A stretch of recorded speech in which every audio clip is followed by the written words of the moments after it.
At Mayor Amarjeet Sohi's State of the City address, the mayor announcing a new task force on houselessness while asking the province to stay out of city affairs. When City of Edmonton applied for funding to expand Yellowhead Trail, application directly went to my department in the federal government.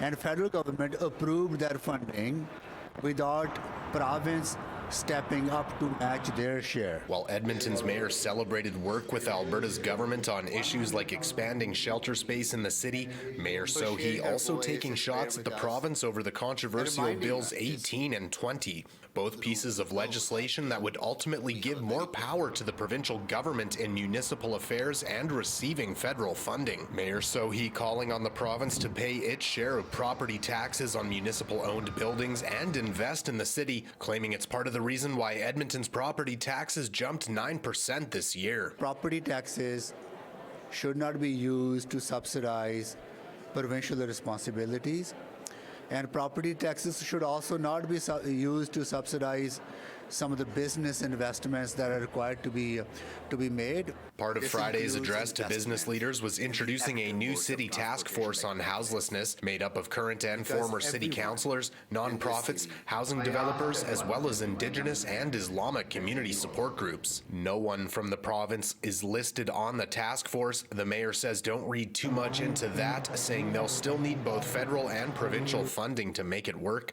but adds the city can make moves in other ways. Us allocating land for nonprofit sector or forgiving some of the cost related to developments, permitting and all that. So there's levers that city has that we can pull.